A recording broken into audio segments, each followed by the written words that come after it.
क्या है, ऐसा क्यों हो रहा है?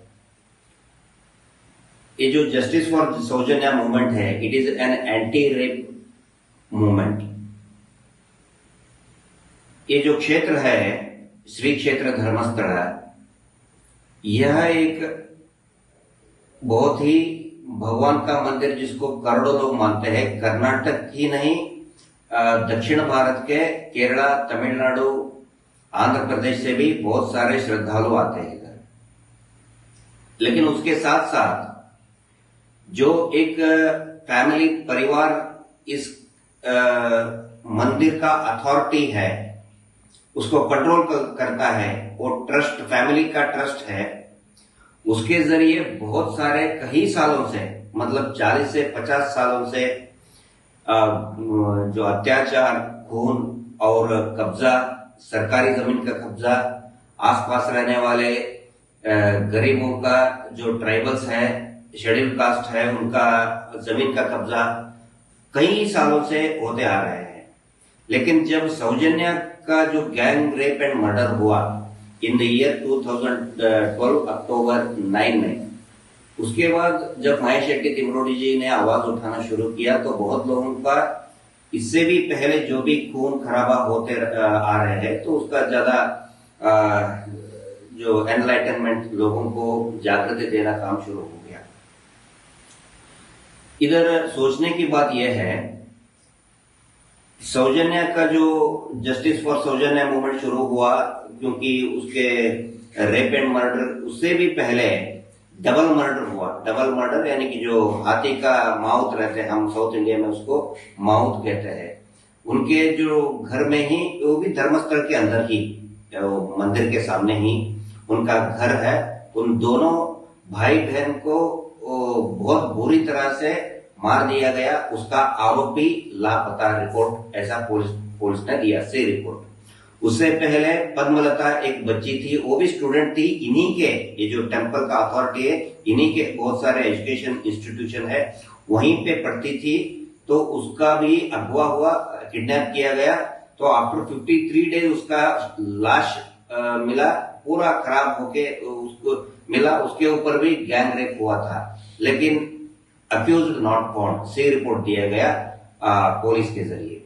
उससे पहले वेदवली, टीचर वेदवली, वो टीचर थी, बहुत ही होनहार टीचर थी, उसके ऊपर भी गैंग रेप, और उसको बुरी गैंग रेप करके जिंदा जलाया गया। उसका भी आरोपी कौन है? लापता है।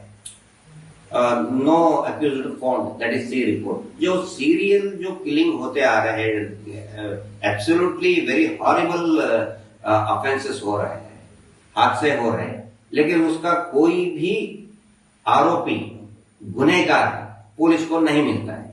इससे बहुत ही साफ जाहिर होता है कि कोई ना कोई जो फोर्सेस है जो इसको कंट्रोल कर रहा है। पुलिस को, क्रिमिनल जस्टिस सिस्टम खाली पुलिस को नहीं, जुडिशरी सिस्टम को भी कंट्रोल कर रहा है, साथ साथ में पुलिस को भी कंट्रोल कर रहा है। तो हमारा उद्देश्य यह है कि इतना खून खराबा हुआ है, तो कोई भी तो कोई आरोपी तो होना चाहिए। ये जस्टिस फॉर सौजन्या, जो सौजन्या के रेप एंड मर्डर का एक इनोसेंट आदमी को रखा गया था, अक्यूज्ड बना गया था, वो भी बाइज्जत बरी की गया। उसका हाईकोर्ट में जजमेंट दिया कि इस आदमी से और गुनाह से कोई भी ताल्लुकात नहीं है। तो फिर हम प्रश्न पूछते हैं कि किसने किया ये? सौजन्या का हादसा, खून इतने बर्बरता से की गई, जिस तरह दिल्ली में निर्भया का कांड हुआ था, उससे भी बदतर था, उससे भी बदतर था। उसके जो प्राइवेट पार्ट में 6 इंच तक मट्टी डाल दिया गया था कि वो स्पर्मेटोजोआ एविडेंस पूरा तरफ से वो खराब हो जाए। तो सब लोगों को लग रहा है कि, तो पता है, लोकल जहां पे जो लोग हैं, सब लोगों को पता है कि यहाँ पे यही लोग कर रहे हैं। लेकिन जब भी कोई आवाज उठाता है तो ये लोग कहते हैं, मंदिर के जो अथॉरिटी है वो एक प्रोपेगेंडा बना देते हैं कि देखो ये लोग हिंदू मंदिर के विरोधी हैं। वेदवली के संदर्भ में जो हादसा हुआ था तभी प्रोटेस्ट हुए थे, तो इन लोगों ने बताया नहीं, ये लोग मंदिर के विरोधी है, ये लोग कम्युनिस्ट है, तो ये मंदिर का नाम खराब करना चाहते हैं। डबल मर्डर केस में जब लोग प्रश्न पूछना शुरू किया तो ये लोग बताते हैं अरे ये लोग मंदिर के विरोधी है, मंदिर का नाम खराब करना चाहते हैं। पद्मलता केस में भी इन्होंने वही उत्तर दिया, देखो ये लोग मंदिर के विरोधी है, ये कम्युनिस्ट लोग है, इसीलिए मंदिर का नाम खराब करना चाहते हैं। असल में कोई भी मंदिर के विरोधी नहीं है। एक चीज मैं सबके नजर में लाना चाहता हूं, जिनको भी ये लीगल प्रक्रिया मालूम रहता है, मैं उनसे भी कुछ पूछना चाहता हूं और उनके नजर में भी लाना चाहता हूं कि देख, ये डबल मर्डर केस में कंप्लेंट किसको देना चाहिए? जिसके घर में हादसा हुआ है उनको कंप्लेंट देना चाहिए, वो कंप्लेंट दे सकते हैं पुलिस स्टेशन जाके।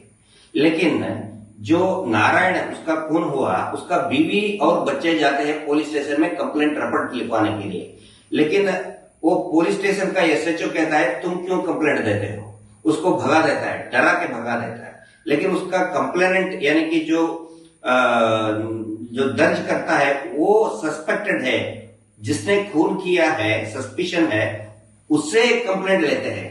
मतलब वेरी सिंपल, अगर मेरा घर चोरी हो गया तो मेरे से कंप्लेंट लेना चाहिए पुलिस वालों को, ना कि चोर से। अगर चोर से ये कंप्लेंट लेते हैं, चोर का ही कंप्लेंट एफआईआर दर्ज करते हैं, तो न्याय कैसे मिलेगा? यहां भी ऐसा ही हो रहा है। सौजन्या, बेटी सौजन्या का जो रेप एंड मर्डर हुआ, उसके 7 विटनेस को इन लोगों ने मार दिया। 7 विटनेस लोगों को इन लोगों ने मार दिया, उसमें से 3 लोग चार्जशीटेड विटनेस थे।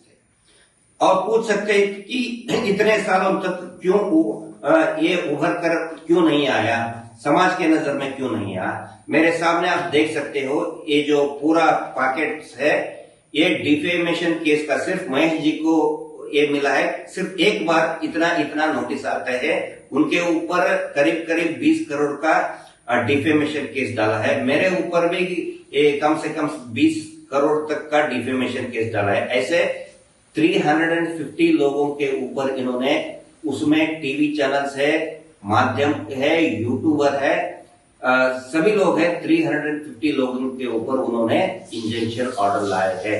पहले तो ये मार के फेंकते थे, कोई भी प्रश्न पूछता था उनको मार के फेंकते थे, लेकिन अभी डिफेमेशन करते हैं और लोकल टीवी चैनल सब बिक चुके हैं। वेब थैंक्स, हाल ही में कुछ 3-4 टीवी चैनल्स आगे आके सच का प्रसार कर रहे हैं, लेकिन पिछले 13 साल से लोकल टीवी चैनल्स कोई भी आगे नहीं आया। Thanks to the YouTubers, local Karnataka के यूट्यूबर्स और सोशल मीडिया के जरिए पिछले 13 साल से जस्टिस फॉर सौजन्या आगे आ रहा है।